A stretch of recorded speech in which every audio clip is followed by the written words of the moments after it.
ನಮಸ್ಕಾರ ಸ್ನೇಹಿತರೆ, ನಾವೀ ವಿಡಿಯೋದಲ್ಲಿ ಶ್ರೀರಾಮ, ಸೀತಾದೇವಿ ಹಾಗೂ ರಾಮಾಯಣದ ಬಗ್ಗೆ ಸ್ವಲ್ಪ ಮಾತನಾಡೋಣ. ಈ ವಿಡಿಯೋ ತುಂಬಾನೇ ಅದ್ಭುತವಾಗಿರುತ್ತೆ. ಹಾಗಾಗಿ ಎಲ್ಲೂ ಕೂಡ ಸ್ಕಿಪ್ ಮಾಡದಂತೆ ಪೂರ್ತಿಯಾಗಿ ನೋಡೋಕೆ ಪ್ರಯತ್ನಿಸಿ. ಆದರೆ ಅದಕ್ಕೂ ಮುಂಚೆ ನೀವಿನ್ನೂ ನಮ್ಮ ಚಾನಲನ್ನು ಸಬ್ಸ್ಕ್ರೈಬ್ ಮಾಡ್ಕೊಂಡಿಲ್ಲ ಅಂದರೆ ಖಂಡಿತ ಈಗಲೇ ಸಬ್ಸ್ಕ್ರೈಬ್ ಮಾಡ್ಕೊಳ್ಳಿ. ಹಾಗೆ ಹೊಸ ವಿಡಿಯೋ ನೋಟಿಫಿಕೇಶನ್ಸ್ಗಾಗಿ ಪಕ್ಕದಲ್ಲಿರೋ ಬೆಲ್ ಐಕಾನ್ ಕ್ಲಿಕ್ ಮಾಡ್ಕೊಳ್ಳೋದನ್ನು ಮಾತ್ರ ಮರಿಬೇಡಿ. ಶ್ರೀರಾಮನಿಗೆ ದಾಶರಥಿ ಅಂತ ಕರೆದ್ರೆ ತುಂಬಾ ಇಷ್ಟಾನಂತೆ. ದಾಶರಥಿ ಅಂದ್ರೆ ದಶರಥ ಮಹಾರಾಜರ ಪುತ್ರ ಅಂತ ಅರ್ಥ. ದಾಶರಥಿ ಅಂದ್ರೆ ಅಷ್ಟೊಂದು ಸಂತೋಷ ಪಡ್ತಾರಂತೆ ಶ್ರೀರಾಮ. ಕಷ್ಟದಲ್ಲಿ ಧರ್ಮ ಉಳಿಸ್ಕೊಳ್ಳೋದಂದ್ರೆ ತುಂಬಾನೇ ಕಷ್ಟ. ಒಂದಲ್ಲ ಎರಡಲ್ಲ, ಎಷ್ಟೊಂದು ಕಷ್ಟಗಳು ಶ್ರೀರಾಮನಿಗೆ ಎದುರಾಗಿದ್ದವು. ಅಷ್ಟೊಂದು ಕಷ್ಟಗಳು ಎದುರಾದರೂ ಕೂಡ ಯಾವೊಂದು ದಿನ ಕೂಡ ಧರ್ಮ ಮಾತ್ರ ಅವರು ತಪ್ಪಿರಲಿಲ್ಲ. ಕನಿಷ್ಠ ಪಕ್ಷ ಒಂದು ದಿನವಾದರೂ ಸಂಧ್ಯಾ ವಂದನೆ ಶ್ರೀರಾಮ ಮಾಡಿಲ್ಲ ಅನ್ನುವಂಥ ದಿನಾನೇ ಇಲ್ಲ. ಅಷ್ಟೊಂದು ಧಾರ್ಮಿಕತೆ ಅವರಲ್ಲಿತ್ತು. ಕೊನೆಗೆ ಲಕ್ಷ್ಮಣ ಕುಟೀರ ನಿರ್ಮಿಸಿ ಅಣ್ಣ ಬನ್ನಿ ಒಳಗೆ ಹೋಗೋಣ ಅಂತ ಕರೆದಾಗ ಕೂಡ ಕರ್ತವ್ಯೇ ವಾಸ್ತುಶವನಂ ಸೌವಿತ್ರೇ ಚಿರಂಜೀವಿಭಿಹಿ ಅಂತಾರೆ ಶ್ರೀರಾಮ. ಅಂದ್ರೆ ಇಲ್ಲಿ ಸುಖ, ಸಂತೋಷ, ನೆಮ್ಮದಿಯಿಂದ ಬದುಕಬೇಕಂದ್ರೆ ಮೊದಲು ವಾಸ್ತು ಪೂಜೆ ಮಾಡಬೇಕು ಲಕ್ಷ್ಮಣ ಅಂತ. ಆದ್ದರಿಂದಲೇ ಹನುಮಂತ ಸುಂದರಾಕಾಂಡದಲ್ಲಿ ಯಜುರ್ವೇದ ಚೆನ್ನಾಗಿ ತಿಳಿದವರು.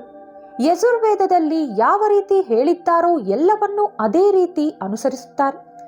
ಯಜ್ ಅಂದ್ರೆ ಆರಾಧಿಸುವುದು, ವೇದ ಮಂತ್ರಗಳನ್ನು ಆರಾಧಿಸುವುದು, ಯಜ್ಞ ಯಾಗಾದಿಗಳನ್ನು ಮಾಡುವುದರಲ್ಲಿ ಶ್ರೀರಾಮನನ್ನು ಮೀರಿಸುವವರು ಮತ್ತೊಬ್ಬರಿಲ್ಲ.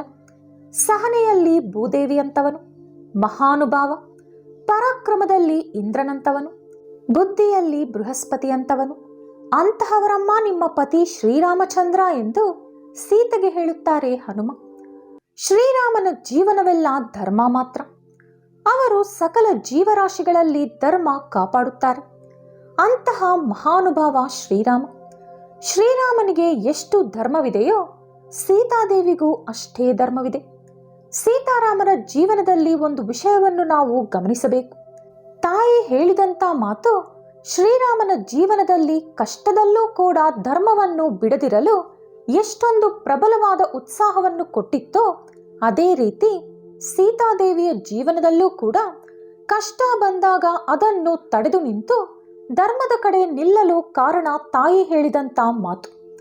ಆದ್ದರಿಂದಾನೇ ಹೇಳೋದು, ಮಗಳು ಕೆಟ್ಟರೆ ಅದು ತಾಯಿ ತಪ್ಪು, ಮಗ ಕೆಟ್ಟರೆ ಅದು ತಂದೆ ತಪ್ಪು ಅಂತ. ಶ್ರೀರಾಮನಿಗೆ ಧರ್ಮವನ್ನು ದಶರಥ ಮಹಾರಾಜ ಹಾಗೂ ಗುರುಗಳು ಕಲಿಸಿಕೊಟ್ಟರು. ಇಲ್ಲಿ ಸೀತಾದೇವಿಯ ಕಡೆಯಿಂದ ನೋಡಿದರೆ ಒಂದು ಸಾರಿ ಅನಸೂಯಾದೇವಿ ಕೇಳ್ತಾರೆ, ಸೀತಾ ನಿನಗೆ ಇಷ್ಟೊಂದು ಧರ್ಮ ಎಲ್ಲಿಂದ ಬಂತು? ಗಂಡನಿಗಾಗಿ ಎಂದು ಹೇಳಿ ಗಂಡನ ತಂದೆ ಮಾತು ನೆರವೇರಿಸಲು ಈ ರೀತಿ ಅರಣ್ಯಕ್ಕೆ ಬಂದಿರುವೆ. ನಿಮಗೇಕೆ ಈ ಕೆಲಸ ಎಂದು ನಿನ್ನ ಪತಿಯನ್ನು ಒಂದು ಮಾತು ಕೂಡ ನೀನು ಏಕೆ ಕೇಳಲಿಲ್ಲ? ಇಷ್ಟೊಂದು ಅದ್ಭುತವಾಗಿ ಗಂಡನನ್ನು ಅನುಸರಿಸಬೇಕೆಂದು ನಿನಗೆ ಯಾವ ರೀತಿ ತಿಳಿಯಿತು? ಆಗ ಸೀತಾದೇವಿ ಹೇಳುತ್ತಾರೆ, ಅಮ್ಮ, ಇದು ನನ್ನ ಬುದ್ಧಿಯಲ್ಲ. ನನ್ನ ತಾಯಿ ನನಗೆ ಪಾಣಿಗ್ರಹಣ ಮಾಡುವಾಗಲೂ, ಅಂದರೆ ನನ್ನ ಕೈಯನ್ನು ಶ್ರೀರಾಮನ ಕೈಯಲ್ಲಿ ಇಡುತ್ತಿರುವಾಗಲೂ ಕೂಡ ಗಂಡನನ್ನು ಯಾವ ರೀತಿ ಅನುಸರಿಸಬೇಕು, ಕಷ್ಟ ಸುಖಗಳಲ್ಲಿ ಯಾವ ರೀತಿ ನಡೆದುಕೊಳ್ಳಬೇಕೆಂದು ನನಗೆ ಕಲಿಸಿಕೊಟ್ಟಿದ್ದಾರೆ. ಅಂದು ನನ್ನ ತಾಯಿ ಕಲಿಸಿಕೊಟ್ಟಂತ ಸಂಸ್ಕಾರವೇ ಇಂದು ಶ್ರೀರಾಮನ ಜೊತೆ ಇಷ್ಟೊಂದು ಸಂತೋಷವಾಗಿರಲು ಸಾಧ್ಯವಾಯಿತು ಎಂದು. ಅಷ್ಟೇ ಏಕೆ, ಸುಮಂತ್ರ ಕಾಡಿಗೆ ಹೋಗಿ ಬಂದಾಗ ಕೌಸಲ್ಯಾದೇವಿ ನನ್ನ ಸೊಸೆ ಸೀತೆ ಹೇಗಿದ್ದಾಳೆ ಎಂದು ಕೇಳುತ್ತಾರೆ. ಆಗ ಸುಮಂತ್ರ ಹೇಳುತ್ತಾನೆ, ಅಮ್ಮ, ಒಂದು ಪುಟ್ಟ ಮಗು ಪಕ್ಕದಲ್ಲಿ ತಂದೆ ಇದ್ದರೆ ಆ ಪ್ರದೇಶ ಎಷ್ಟು ಭಯಂಕರವಾಗಿದ್ದರೂ ಸ್ವಲ್ಪವೂ ಭಯವಿಲ್ಲದೆ ತಂದೆಯ ಮೇಲಿನ ನಂಬಿಕೆಯಿಂದ ಯಾವ ರೀತಿ ಧೈರ್ಯವಾಗಿರುತ್ತಾಳೋ ಅದೇ ರೀತಿ ಅಯೋಧ್ಯೆಯಲ್ಲಿರುವಾಗ ಎಷ್ಟು ಸಂತೋಷವಾಗಿದ್ದರೋ ಈಗಲೂ ನಿಮ್ಮ ಸೊಸೆ ಕಾಡಿನಲ್ಲಿ ಶ್ರೀರಾಮ ಪಕ್ಕದಲ್ಲಿದ್ದಾರೆಂಬ ಧೈರ್ಯದಿಂದ ಅಷ್ಟೇ ಸಂತೋಷವಾಗಿದ್ದಾರೆ ಎಂದು ಹೇಳುತ್ತಾನೆ ಸುಮಂತ್ರ. ಸೀತೆಗೆ ರಾಮ ಪಕ್ಕದಲ್ಲಿದ್ದರೆ ಅಷ್ಟು ಸಂತೋಷ, ಅಷ್ಟೊಂದು ಧೈರ್ಯ. ಅಷ್ಟೇ ಏಕೆ, ಶ್ರೀರಾಮ ಸೀತೆಗೆ ನೀನೇಕೆ ನನ್ನ ಜೊತೆ ಕಾಡಿಗೆ ಬರುತ್ತೀಯ, ಇಲ್ಲೇ ಅರಮನೆಯಲ್ಲಿ ಸಂತೋಷವಾಗಿರು ಎಂದಾಗ ಕೂಡ ಸೀತೆ ಹೇಳೋದು ಒಂದೇ ಮಾತು, ರಾಮ, ವೀಣೆ ನುಡಿಸಿದಾಗ ಅದರಿಂದ ಅದ್ಭುತವಾದ ಸ್ವರ ಕೇಳಿಸುತ್ತದೆ. ನಿಜಕ್ಕೆ ಆ ಶಬ್ದ ತಂತಿಯಿಂದ ಬಂದಿದ್ದೇ ಆದರೂ ವೀಣೆ ಎಷ್ಟು ಅದ್ಭುತವಾಗಿ ನುಡಿಸುತ್ತಿದ್ದಾರೆ ಅಂತಾರೆ ಹೊರತು ತಂತಿ ಎಷ್ಟು ಅದ್ಭುತವಾಗಿ ನುಡಿಸುತ್ತಿದ್ದಾರೆ ಅನ್ನುವುದಿಲ್ಲ. ರಥಚಕ್ರಗಳು ಕಲ್ಲು ಮುಳ್ಳಿನ ಮೇಲೆ ಹೋಗಿ ನೋವು ತಿನ್ನುತ್ತವೆ, ಆದರೆ ರಥಚಕ್ರಗಳು ಹೋಗುತ್ತಿವೆ ಅನ್ನುವುದಿಲ್ಲ, ರಥ ಹೋಗುತ್ತಿದೆ ಅಂತಾರೆ. ಗಂಡ ಕೀರ್ತಿ ಗಳಿಸಿಕೊಳ್ಳಲು ಎಷ್ಟು ಕಷ್ಟಪಡುತ್ತಾರೆ ಎಂಬುದು ಅವನಿಗೆ ಹಾಗೂ ಪರಮೇಶ್ವರನಿಗೆ ಮಾತ್ರ ಗೊತ್ತಿರುತ್ತದೆ. ಆದರೆ ಆತನ ಹೆಂಡತಿಯಾದ್ದರಿಂದ ಆಕೆಗೂ ಅಷ್ಟೇ ಕೀರ್ತಿ ಲಭಿಸುತ್ತದೆ. ಲೋಕದಲ್ಲಿ ತಂದೆಯಾಗಲಿ, ಮಗನಾಗಲಿ, ಅಣ್ಣನಾಗಲಿ, ತಮ್ಮನಾಗಲಿ ಯಾರೇ ಕೊಟ್ಟರೂ ಅದು ಮಿತವಾಗಿರುತ್ತದೆ, ಅದನ್ನು ದಾಟಿ ಕೊಡುವುದಿಲ್ಲ. ಲೋಕದಲ್ಲಿ ಮಿತಿಯೇ ಇಲ್ಲದೆ ಕೊಡುವವನು ಯಾರು ಗೊತ್ತಾ?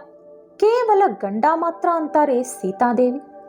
ಅವನು ಮಾಡಿರುವ ಪುಣ್ಯದಲ್ಲಿ ಅರ್ಧ ಪಾಲು ಕೊಡುತ್ತಾನೆ, ಅವನ ಕೀರ್ತಿಗೆ ಸಮಾನ ಸ್ಥಾನವನ್ನು ಕಲ್ಪಿಸಿಕೊಡುತ್ತಾನೆ. ನಿನ್ನ ಹೆಂಡತಿಗೆ ಏನು ಗೊತ್ತು ಎಂದು ಯಾರೂ ಕೇಳುವುದಿಲ್ಲ, ಅವನಿಗೆ ಕೊಡುವಷ್ಟು ಮರ್ಯಾದೆ ಅವಳಿಗೂ ಕೊಡುತ್ತಾರೆ. ಹೆಂಡತಿ ಯಾವುದಾದರೂ ಹಬ್ಬ ವ್ರತ ಮಾಡುತ್ತಾಳೆಂದರೆ ಅದಕ್ಕೆ ಬೇಕಾದ ಎಲ್ಲಾ ವಸ್ತುಗಳನ್ನು ತಂದುಕೊಡುತ್ತಾನೆ. ಮನೆಗೆ ಅತಿಥಿಗಳು ಬಂದಾಗ ಅವರಿಗೆ ಸೇವೆ ಮಾಡಿ ಪುಣ್ಯ ಕಟ್ಟಿಕೊಳ್ಳಲು ಬೇಕಾದ ಪದಾರ್ಥಗಳನ್ನು ತಂದುಕೊಡುತ್ತಾನೆ. ಲೋಕದಲ್ಲಿ ಯಾರೇ ಆಗಲಿ ಮಿತವಾಗಿ ಕೊಡುತ್ತಾರೆ. ತಂದೆ ಸ್ವಲ್ಪ ಐಶ್ವರ್ಯ ಕೊಡಬಹುದು, ಕೆಲವು ವಸ್ತುಗಳನ್ನು ಕೊಡಬಹುದು, ಅಣ್ಣ ತಮ್ಮಂದಿರು ಸೀರೆ ಕೊಡಬಹುದು, 4 ಒಳ್ಳೆ ಮಾತುಗಳನ್ನಾಡಬಹುದು. ಆದರೆ ಮೇಲಿನ ಲೋಕಗಳಿಗೂ ಹೋಗಲು ಬೇಕಾಗಿರುವಂತ ಪುಣ್ಯವನ್ನು ಗಳಿಸಿಕೊಳ್ಳಲು ಅವಕಾಶ ಮಾಡಿಕೊಟ್ಟು ಅವನ ಪುಣ್ಯದಲ್ಲೂ ಅರ್ಧ ಪಾಲು ಕೊಡುವವನು ಕೇವಲ ಗಂಡ ಒಬ್ಬನೇ. ಉತ್ತಮ ಸಂತಾನ ಕೊಟ್ಟು ಅಮ್ಮ ಎಂದು ಕರೆಸಿಕೊಳ್ಳುವ ಅದೃಷ್ಟ ಕೊಡುವವನು ಗಂಡ ಮಾತ್ರ. ವಯಸ್ಸಾದ ನಂತರ ಅಯ್ಯೋ ನಾನು ಸತ್ತು ಹೋದರೆ ನನ್ನ ಹೆಂಡತಿ ಗತಿಯೇನು ಎಂದು ಯೋಚಿಸುವವನು ಗಂಡ ಮಾತ್ರ. ಆದ್ದರಿಂದಲೇ ಗಂಡ ಕೊಡುವುದು ಅಮಿತವಾದುದು, ಇತರರು ಕೊಡುವುದು ಮಿತವಾದುದು. ಅಂತಹ ಗಂಡ ಧೂರ್ತನಾದರೂ ಗೌರವಿಸಬೇಕು. ಅಂಥದ್ದರಲ್ಲಿ ಇಂತಹ ಸುಗುಣಾಭಿರಾಮನಾದ ನನ್ನ ಗಂಡನನ್ನು ಗೌರವಿಸುವುದು ದೊಡ್ಡ ವಿಷಯವೇ ತಾಯಿ ಎಂದು ಕೇಳುತ್ತಾರೆ ಸೀತಾದೇವಿ. ವಯಸ್ಸಿನಲ್ಲಿ ಕಿರಿಯವರೇ ಆದರೂ ರಾಮಾಯಣದ ದಂಪತಿಗಳಲ್ಲಿ ಸೀತಾರಾಮರಂಥ ದಂಪತಿಗಳು ಮತ್ತೊಬ್ಬರಿಲ್ಲ. ಇಬ್ಬರು ಧರ್ಮಾತ್ಮರೇ. ಧರ್ಮವನ್ನು ಹೊರತುಪಡಿಸಿ ಇಬ್ಬರಿಗೂ ಬೇರೇನೂ ಬೇಕಿಲ್ಲ. ಆದ್ದರಿಂದಲೇ ಸೀತೆ ರಾವಣನಿಗೆ ಹೇಳುತ್ತಾಳೆ, ರಾವಣ, ನಾನು ಮಾನವ ಕನ್ಯೆ, ಪತಿವ್ರತೆ, ನನ್ನನ್ನು ನನ್ನ ಗಂಡನೇ ಬಂದು ಕಾಪಾಡಬೇಕು. ಆದ್ದರಿಂದಲೇ ನಿನ್ನ ಚೇಷ್ಟೆಗಳನ್ನೆಲ್ಲ ನೋಡುತ್ತಾ ಸುಮ್ಮನಿದ್ದೇನೆ. ಇಲ್ಲದಿದ್ದರೆ ನನ್ನ ತಪಶಕ್ತಿಯಿಂದ ನಿನ್ನನ್ನು ಎಂದೋ ಭಸ್ಮವಾಗಿಸಬಲ್ಲೆ ರಾವಣ, ಹುಷಾರಂತಾರೆ. ಅಷ್ಟೊಂದು ಧರ್ಮವನ್ನು ಅನುಸರಿಸಿದ್ದರು ಸೀತಾದೇವಿ. ಸೀತಾರಾಮರಿಬ್ಬರು ಧರ್ಮ ಬಿಡದೆ ಇದ್ದುದರಿಂದಲೇ ಯುಗಗಳು ಕಳೆದು ಹೋದರೂ ಅವರನ್ನು ಯಾರೂ ಕೂಡ ಮರೆತಿಲ್ಲ. ಶ್ರೀರಾಮ ಸೀತೆ ಧರ್ಮವನ್ನು ಎಂದೂ ಕೂಡ ಬಿಟ್ಟಿರಲಿಲ್ಲ.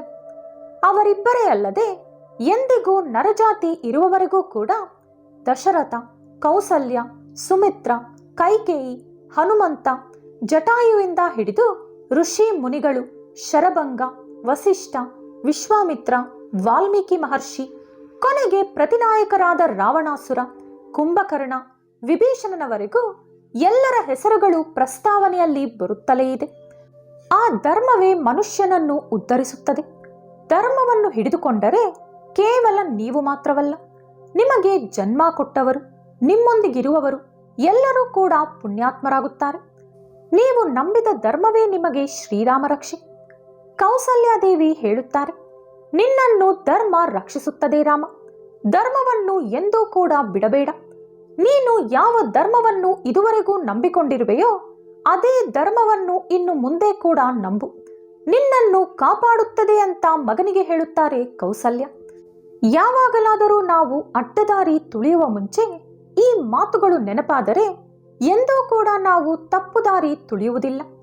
ಯಾರ ಮನೆಯಲ್ಲಿ ಮಗ ಶ್ರೀರಾಮನಂತೆ ಧರ್ಮಾತ್ಮನಾಗಬೇಕೋ, ಅವರ ಮನೆ ಧರ್ಮ ಮಾರ್ಗದಲ್ಲಿ ನಡೆಯಬೇಕೋ, ಆ ಮನೆಯಲ್ಲಿ ಪ್ರತಿ ತಾಯಿ ಕೂಡ ಮಗನಿಗೆ ಶ್ರೀರಾಮನ ಕತೆ, ಅವರ ಧರ್ಮವನ್ನು ಹೇಳಿ ಮಕ್ಕಳಿಗೆ ಕೈತುತ್ತು ತಿನ್ನಿಸಬೇಕು. ಆ ರೀತಿ ಧರ್ಮದ ಕತೆಗಳು, ಶ್ರೀರಾಮನ ಬಗ್ಗೆ ಕೇಳುತ್ತಾ ಕೈತುತ್ತು ತಿಂದಂತ ಮಕ್ಕಳೇ ಮುಂದೆ ಶ್ರೀರಾಮನಂತಾಗುತ್ತಾರೆ. ಮತ್ತೆ ಶ್ರೀರಾಮ ರಾಜ್ಯ ಬರುತ್ತದೆ. ಇವತ್ತಿಗೂ ಕೂಡ ಶ್ರೀರಾಮ ರಾಜ್ಯ ಮರಳಿ ಬರಬೇಕೆಂದರೆ ಅದು ಕೇವಲ ಹೆಂಗಸರಿಂದ ಮಾತ್ರವೇ ಸಾಧ್ಯ. ಯಾಕಂದ್ರೆ ಚಿಕ್ಕಂದಿನಲ್ಲಿ ತಾಯಿ ಏನನ್ನು ಹೇಳಿ ಬೆಳೆಸುತ್ತಾಳೋ ಆ ಮಗು ಎಷ್ಟು ದೊಡ್ಡದಾದರೂ ಅದೇ ಮಾತುಗಳನ್ನೇ ಅನುಸರಿಸುತ್ತದೆ. ಎಲ್ಲಿ ಒಬ್ಬ ಮಹಾತ್ಮ ಮಹಾಪುರುಷ ತಯಾರಾಗಬೇಕಂದ್ರೂ ಅವರ ತಾಯಿ ಮಾತುಗಳೇ ಮೂಲ ಕಾರಣ. ಸಂಸ್ಕಾರ ಅನ್ನುವುದು ತಾಯಿಯಿಂದ ಮಾತ್ರವೇ ಬರುತ್ತದೆ. ಯಾರಾದರೂ ಉತ್ತಮ ವ್ಯಕ್ತಿಗಳನ್ನು ನೋಡಿದರೂ ಕೂಡ ನಮ್ಮ ಬಾಯಲ್ಲಿ ಬರುವಂತ ಮಾತು ಯಾವ ತಾಯಿ ಹೆತ್ತ ಮಗನು ಹೆತ್ತ ಮಗಳು ಅಂತಾರೆ. ಶ್ರೀರಾಮನ ಕತೆ ತಿಳಿಯದಿರುವವರು ಯಾರೂ ಇಲ್ಲ ಅನ್ಕೋತೀನಿ. ಒಂದು ವೇಳೆ ತಿಳಿಯದೇ ಇದ್ದರೆ ತಿಳಿದುಕೊಂಡು ನಿಮ್ಮ ಮಕ್ಕಳಿಗೆ ಹೇಳಿಕೊಡಿ. ರಾಮನ ಧರ್ಮ ಕಲಿಸಿಕೊಡಿ. ಶ್ರೀರಾಮನಂತೆ ಬೆಳೆಸಿ ಮತ್ತೆ ಶ್ರೀರಾಮ ರಾಜ್ಯ ಸ್ಥಾಪಿಸಿ. ಜೈ ಶ್ರೀರಾಮ್. ಈ ವಿಡಿಯೋ ನಿಮಗಿಷ್ಟವಾದಲ್ಲಿ ಲೈಕ್ ಹಾಗೂ ಶೇರ್ ಮಾಡಿ. ಇಂತಹ ಹೆಚ್ಚಿನ ಪೌರಾಣಿಕ ವಿಡಿಯೋಗಳಿಗಾಗಿ ತಪ್ಪದೇ ನಮ್ಮ ಚಾನೆಲ್ ಅನ್ನು ಸಬ್ಸ್ಕ್ರೈಬ್ ಮಾಡ್ಕೊಳ್ಳಿ. ಮತ್ತೊಂದು ಕುತೂಹಲಕಾರಿ ಮಾಹಿತಿಯೊಂದಿಗೆ ಪುನಃ ಭೇಟಿಯಾಗೋಣ. ಧನ್ಯವಾದಗಳು.